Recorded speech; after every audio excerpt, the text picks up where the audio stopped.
여긴 다 떨어졌어요. 혹시 경주에서 지진 난 적 있습니까? 잘못 붙인 것 같아요. 여기가 3룸, 2룸, 1룸으로 구성되어 있는데 방 한 칸당 100만 원씩만 나온다고 쳐도 월에 이제 1000 정도 나오니까 이자 떼고 못 떼고 해도 한 500은 남게 되거든요. 그러면 이제 3억 후반대 낙찰을 받고 대출이 잘 나와서 90% 대출이 나오게 되면 한 4천만 원으로 건물을 매입하게 되거든요. 그럼 한 달에 뭐 500만 원 남는다고 해도 실질적으로 나쁜 수익률은 아닌 거죠.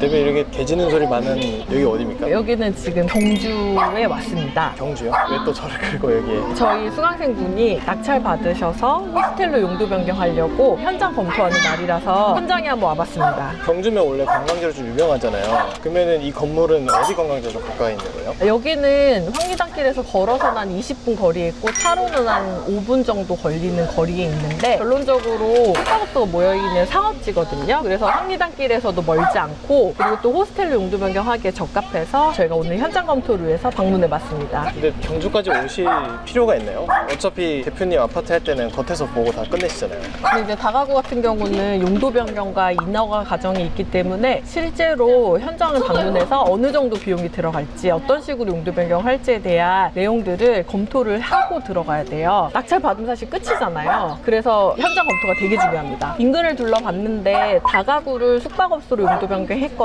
호스텔로 용도 변경한 건수가 좀 있더라고요. 오는 중에서도 봤거든요. 그래서 이 지역에다가 숙박업소로 용도 변경을 해서 운영을 하면 장사가 꽤 잘 될 것 같다라는 생각을 했고 인근에 모텔이 있긴 있는데 모텔 자체가 너무 노후화되어 있기 때문에 경주를 찾는 젊은 관광객들한테는 메리트가 없는 것 같아요. 그래서 저희는 이제 낙찰을 받아서 호스텔로 바꾸고 젊은 사람들이 좋아하는 숙소로 꾸며놓으면 운영이 잘 될 것 같습니다. 맞아요. 아까 오는 길에 보니까 다가구 건물에 무슨 스테이 같은 거 적혀진 것도 되게 많더라고요. 네, 맞아요. 그런 식으로 타겟을 잡고 숙소를 운영하면 될 것 같습니다. 근데 근처에 보니까 점점 스테이가 생기고 있던데 여기에 짓는다면은 너무 레노베이션이 되지 않을까요? 근데 1년에 경주를 찾는 관광객이 약 200만 명이 돼요. 그거에 비해서 괜찮은 숙소는 적은 편이라서 젊은 사람들이 좋아하는 가성비 있는 숙소로 꾸며놓으면 괜찮을 것 같습니다. 아, 그러니까 지금 있는 건 어차피 낡은 숙소들이 되게 많고 대표님이 하시는 그런 좀 고급진 숙소는 없으니까 충분히 될 수 있다. 고급진 건 아니고 약간 감성 숙소, 젊은 사람들을 타겟으로 하는 괜찮은 숙소.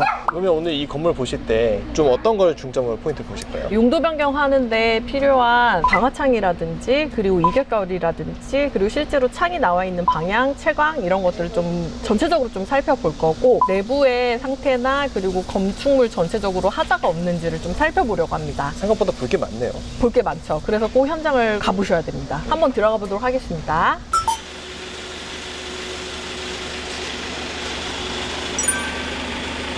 근데 이제 드론 없이는 볼 수 없는 장면인데요, 이거?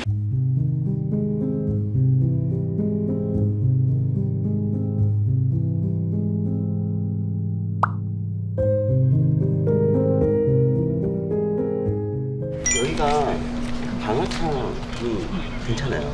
저쪽 비 말고. 근데 채광을 봐야 되는데 여기서 2분의 1선이 이렇게 올라가면 여기 3층은 안 걸려 보여요. 2분의 1은 3층은 안 걸린다. 대표님 3층이 안 걸리는 게 무슨 뜻이에요? 그러니까 이게 상업지인데 방화창으로 교체해야 되는 규격을 지금 보시는 거거든요. 그래서 채광이 저도 정확하게 모르겠는데 30도 각도로 깎아서 내려올 때 채광이 어떻게 되는지에 따라서 결정이 되나 봐요. 그래서 물건마다 어디는 방화창을 해야 되고 안 해도 되고 이제 이런 요건들이 있는데 여기 인근에 높은 건물이 없고 여기 이격거리가 넓고 하니까 여기는 뒤쪽만 방화창을 하면 되고 여기 옆에랑 앞에는 방화창을 하지 않아도 된다고 합니다. 그거를 신경 써야 될 만큼 돈이 많이 들어가나요, 방화창? 방화창이 계단 교체하는데 일반 샤시보다 두세 배 정도 비용이 좀 들어가는 부분이라서 신경을 써야 되는 부분이에요. 대표님 근데 지금 어디서 들으셨습니까?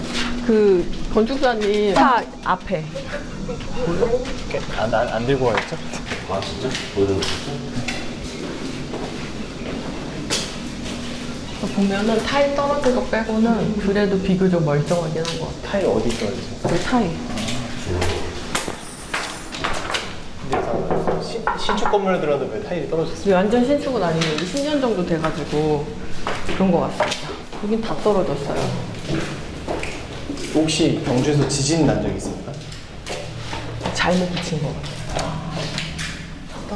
근데 이런 거 공사하면 되니까. 눈에 보이는 건 차라리 다행이죠. 그러면은 문 누수가 문제 같아요. 여기다 4층 누수도 있대요. 여기 툴은 몇 개예요? 한 개. 한 개 다 원룸이요, 그러면? 원룸 7개, 프로 하나, 3개.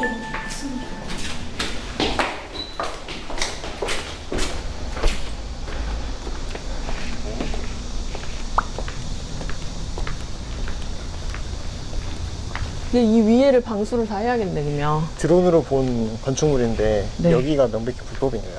이거는? 뭐 불법이라기보다는 어쨌든 창고가 있긴 있대요. 건축물 대장상에도. 근데 어떻게 쓰고 있는지 한번 봐야 되나 봐요. 그러면은 실제로 창고를 쓰고 있으면 괜찮은데 네. 사람이 살고 있으면 이제 문제가 네. 되는 거죠. 사진 있어요? 일본말도 못 찍었는데 여기 구멍이 났는데 4층만 저 정도 무슨 보통 살 생각을 안 하잖아요. 아니, 저 정도면 괜찮은 거예요. 전 되게 심한 줄 알았는데 그렇게 심하진 않네. 엄마 들어갈 수 있는 게 아니라 당근 대표님, 그러면은 지금 카페로 가고 있는데 이제 쭉 보시니까 수익률 측면에서 어떤 거 같으세요? 일단 9집이고 지금 4억대인데 한 번 더 유찰시켜가지고 낙찰 받는 게 맞을 것 같아요. 왜냐면 뭐 짓는 과정에서 부실 시공을 해서 타일이 전체적으로 다 떨어져가지고 타일이랑 그리고 가장 꼭대기층에 누수가 심하게 있어서 누수랑 방수랑 다 다시 해야 되니까 지금 금액이 나쁘진 않는데 우선 한 번 더 유찰해서 3억 후반대 낙찰을 받으면 아름다울 것 같아요. 그리고 수익률은 경주가 관광객 대비 숙소가 없거든요. 여기가 3룸, 2룸, 원룸으로 구성되어 있는데 원룸 기준 방 한 칸당 100만 원씩만 나온다고 쳐도 월에 이제 1000 정도는 나오니까 이자 떼고 못 떼고 해도 한 500은 남게 되거든요. 그러면 이제 3억 후반대 낙찰을 받고 공사 이것저것 하고 대출 풀 레버리지를 해서 뭐 80% 정도 대출을 받는다고 하더라도 7천만 원으로 건물을 매입할 수 있게 되고 대출이 잘 나와서 90% 대출이 나오게 되면 한 4천만 원으로 건물을 매입하게 되거든요. 그럼 한 달에 뭐 500만 원 남는다고 해도 실질적으로 나쁜 수익률은 아닌 거죠. 이 건물도 결국에는 5천만 원 언더로 살 수 있는 건물이거든요. 그쵸. 그래서 사실 그리고 이제 호스텔이 인허가 부분이다 보니까 용도 변경이 좀 까다로운 부분이 있어서 저희가 좀 멀어도 이렇게 내려와서 확인을 하는데 이 건물 같은 경우는 상업지에 있고 교육심의도 지금 신청을 해서 해제를 해놓은 상태예요. 그렇다 보니까 호스텔로 변경만 되면 운영하거나 이런 데는 되게 수월하게 할 수 있을 것 같아요. 그래도 날이 많이 더우신가 보네요. 오늘 지금 40도예요, 40도. 지금 얼굴에 땀이 네, 40도. 여기에요.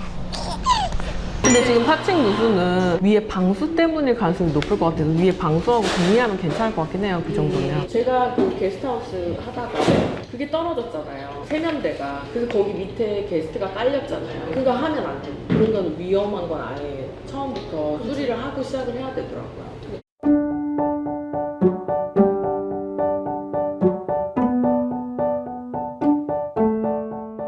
당근 어디서 오셨죠? 저는 창원에서 왔습니다. 창원에서 오늘 경주까지 무슨 일로 오셨습니까? 호스텔 변경하기 위해서 다가구 경매 물건 하나 보고 있어서 선생님이랑 건축사님이랑 미팅하려고 왔습니다. 그래서 오늘 이제 같이 건축사님이랑 현장 검토 받아보니까 어떠셨어요? 제가 뭐 그런 거에 대한 전문 지식이 없는데 경매도 그렇고 건축물의 용도 변경이나 이런 거에 대한 지식이 없는데 덕분에 여러 가지 필요한 사항이나 프로세스 같은 걸 자세히 설명해 주셔가지고 아 이런 식으로 진행이 되는구나. 그리고 제가 입찰가를 얼마나 들어가야 될지에 대한 것도 단장님한테 여러 가지 물어보고 좀 감을 잡을 수 있어가지고 그런 네. 게 좋았습니다. 그리고 되게 좋았던 게 저희 물건 같은 경우는 용도 변경하는데 들어가는 비용이 되게 맞아요. 적잖아요. 네. 뭐 방화창이라든지 드렌처라든지 이런 네. 것들이 별도로 필요하지 않은 물건이어가지고 네. 괜찮고 그리고 건축사님이 최근에 이 인근에 있는 물건을 또 호스텔 변경을 한번 해봐서 경주 전체적으로 호스텔 변경하는 프로세스나 이런 걸 알고 계셔서 네. 저는 훨씬 되게 괜찮다라는 생각을 했어요. 저도 건축사님이 이미 여기 시청의 분위기까지도 다 알고 계시더라고요. 맞아.